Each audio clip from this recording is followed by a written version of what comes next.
안녕하십니까, 멜번 정반장입니다. 오늘은 2021년 12월 13일 월요일입니다. 빅토리아주는 지난 24시간 동안 1290명의 신규 확진자가 나왔습니다.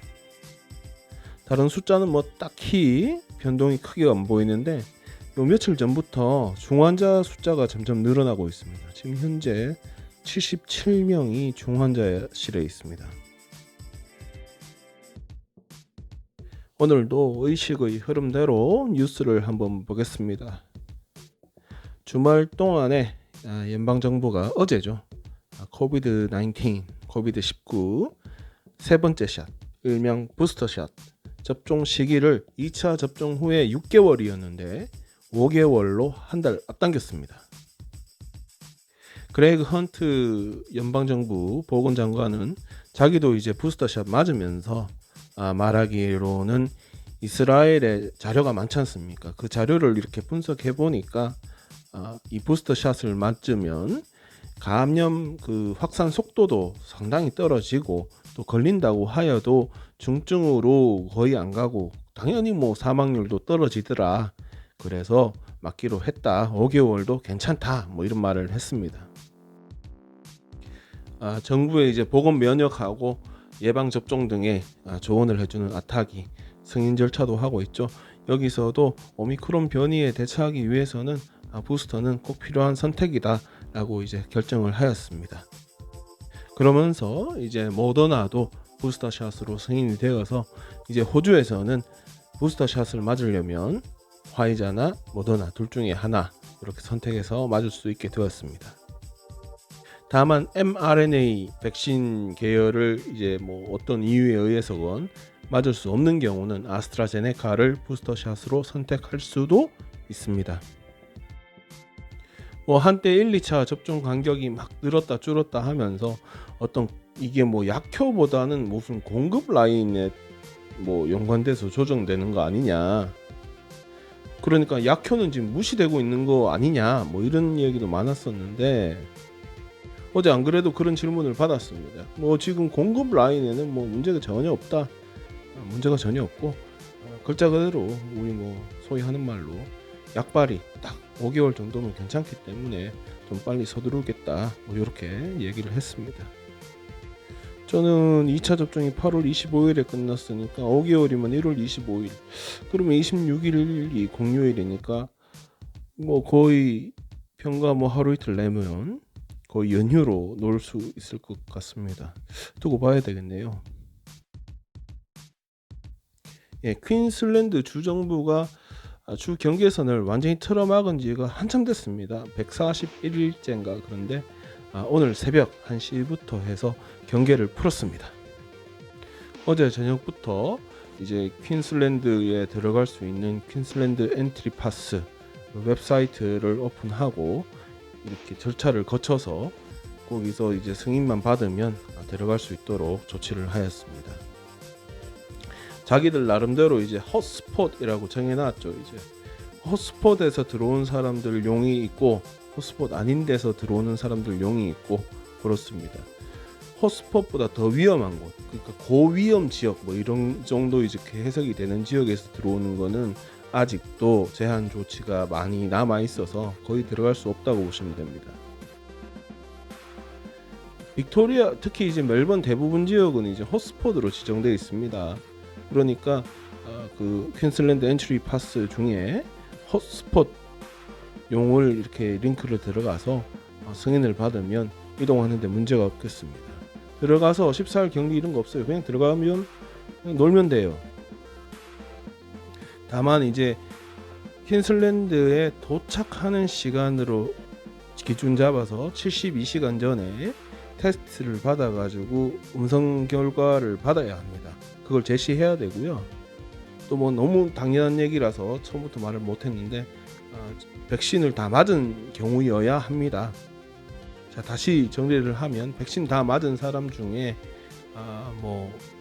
72시간 안에 음성 판정을 받고 나서 그 음성 판정 받았다는 걸 들고 이렇게 엔트리 그 웹사이트 들어가서 승인을 받고 이제 공항으로 가면 됩니다. 뭐 퀸슬랜드 공항에서 이렇게 검사를 하겠죠. 또 하나 단서 조항이 만약에 닷새 이상 퀸슬랜드 주에 머무를 경우에는 5일차 될 때 또 PCR 검사를 또 받아야 됩니다. 뭐 우리가 이제는 상식으로 받아들이지만 며칠 있다가 뭐 증상이 확진되는 경우도 있으니까 뭐 그렇게 조치를 한 거죠. 문제라기보다 뭐 좀 조심해야 될 거는 뭐 저 같으면 퀸슬랜드 가라 그러면 뭐 뻔한 데만 다니겠죠. 근데 또 뭐 사람에 따라서 퀸슬랜드에서도 시골 지역, 섬, 리조트 지역 이런 데 뭐 가는 분들도 계실 텐데 그런 분들 같은 경우는 5일차 때 검사를 받을 수 있는 여건이 돼야 됩니다. 뭐 주변에 검사소가 아예 없는 동네를 갔는데 어떻게 검사합니까? 그죠? 한편으로는 검사 안 받으면 또 어떻게 확인할 거야? 뭐 그 생각도 들긴 하는데 하여튼 얘네들 이제 공식 입장은 5일차 때 도저히 검사 받을 수 있는 여건이 안 되는 장소에 있을 것이라면 4일차 때라도 검사를 받아라. 내지는 5일이 지났다면 뭐 최대한 빨리 하여튼 검사를 또 받아라. 뭐 이렇게 웹사이트에 올라와 있습니다. 한편 오늘 아침에 이제 뭐 비행기가 멜번에서 시드니에서 이렇게 골드코스트 공항에 브리스베인 공항에 이렇게 다 도착을 했습니다. 옛날에 우리나라 KBS 무슨 이산 가족 상봉 뭐 그 정도 수준은 아니어도 꽤 장기간 동안 이제 헤어졌던 가족들이 서로 만나고 뭐 눈물의 상봉이 엄청나게 많았나 봅니다. 각 TV 방송사마다 현장 생중계하고 좀 난리가 났었습니다.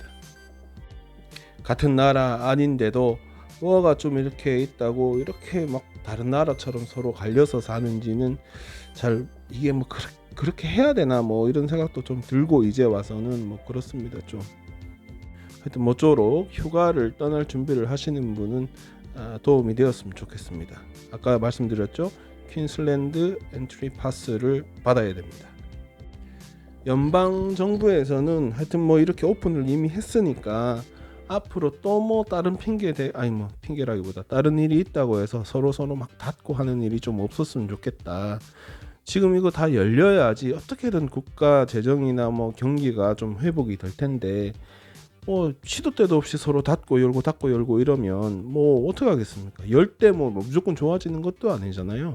언제 닫을지 모르는 상태에서 연다는 거는 되려 확신을 뭐 아무도 할 수 없기 때문에 경기 뭐 이렇게 상승시킨다는데 뭐 그런 데는 완전 쥐약인 거죠. 이거는 하여튼 조만간에 뭐 타스마니아도 오픈한다고 하고요. 서호주는 뭐 그냥 서호주 하는 걸로. 하여튼 퀸슬랜드는 당초 80% 이제 예정일보다 좀 더 빨리 달성돼서 이렇게 빨리 오픈할 수 있었습니다. 하여튼 크리스마스 때 이때까지 못 번 돈 떼돈 버시기 바랍니다. 원래 왜 한국하고 일본하고 일반 관광 법을 해가지고 이렇게 들어올 수 있도록 했잖아요. 무슨 비자가 됐건 간에. 그리고 또 이제 전 세계적으로는 그 아프리카 몇 국가 빼고는 호주 비자 이제 가지고 있으면 들어와도 된다 하다가 저번에 오미크론 때문에 1월 15일로 연기됐습니다. 그래서 1월 15일부터는 다 들어옵니다. 연방정부 웹사이트 가보면요. 다 들어올 수 있고 특히 한국 같은 경우는 이렇게 들어오면 뭐 이동 제한 그거 뭐 면제가 되고 또 쿼런틴도 할 필요 없다라고 적혀 있습니다. 연방정부 웹사이트에는. 문제는 뭐냐 하면 주정부 웹사이트를 가면 해외에서 들어오면 72시간 격리를 해야 됩니다. 그러니까 연방정부는 안 해도 된다 하는데 주정부는 72시간 해라 뭐 이렇게 돼 있는 거죠. 제가 뭐 개인적으로 뭐 다니엘하고 좀 친하면 빨리 좀 바꾸라 하겠는데 글쎄 한번 두고 봐야 되겠습니다. 어떻게 될지는. 하여튼 지금 상황은 좀 답답하다는 거. 예. 연방정부만 보고 들어왔다가는 들어올 공항이 없다는 거 저 안에. 왜냐면 뉴사우스웨일즈도 지금 72시간 격리를 해야 돼요. 한국에서 들어오면. 그러니까 되게 답답한 상황입니다. 지금. 조만간에 빨리 변경이 돼가지고 주정부에서도 1월 15일부터 한국에서 들어오면 격리 없는 걸로 빨리 했으면 좋겠습니다.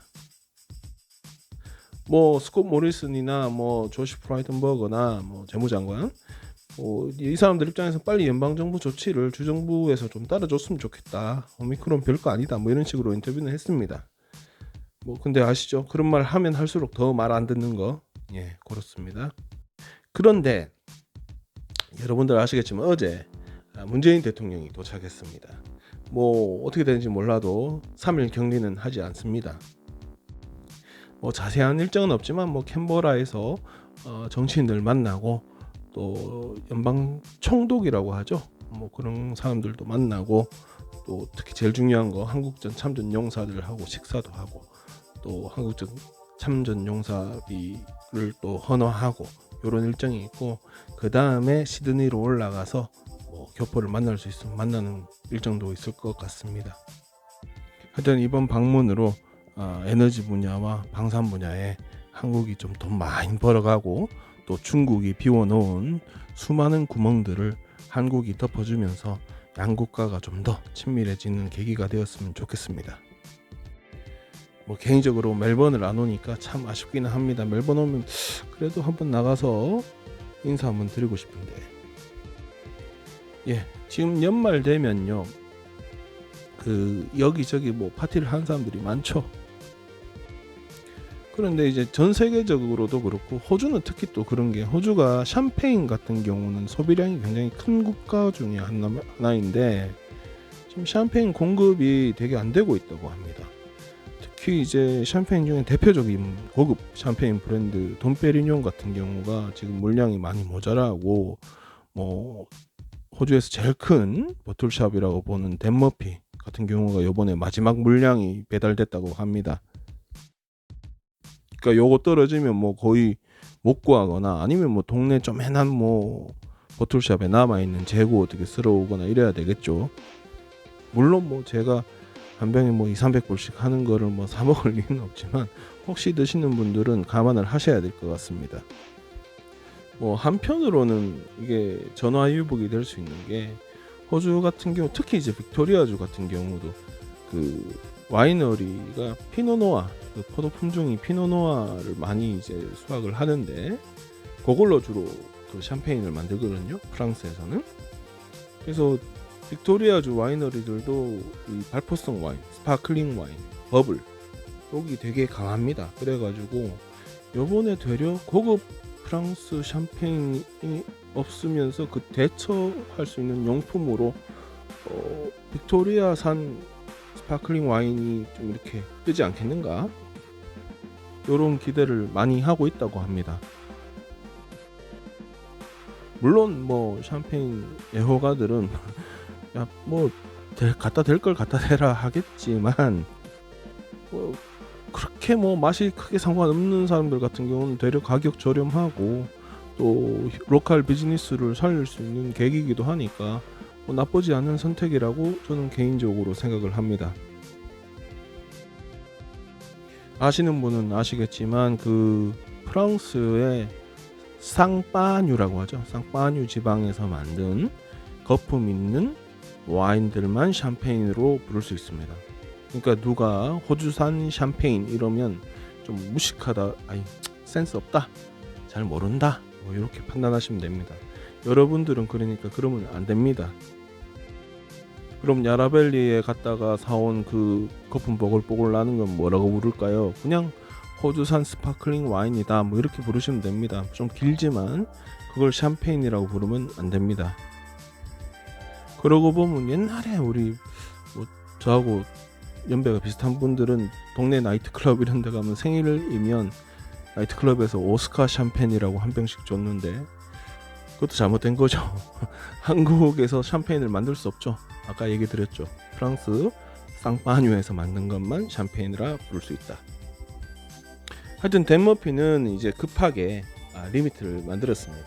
1인당 12병까지만 구입할 수 있도록 이렇게 웹사이트도 바꾸고 매장에서도 아마 많이 제한할 것 같습니다. 안 그래도 제가 이제 뭐 다음 주에 휴가인데 휴가 때 와이너리를 한 바퀴 돌려고 합니다. 뭐 집에서 가까운 야라벨리 쪽으로 돌 텐데 그 돌면서 아마 스파클링 와인 쪽으로 한번 이렇게 쭉 한번 보려고 합니다. 저 예전에 제가 예링이랑 뭐 샹동이나 이런 데 왔다 갔다 해봤는데 맛이 꽤 괜찮고 가격도 뭐 그렇고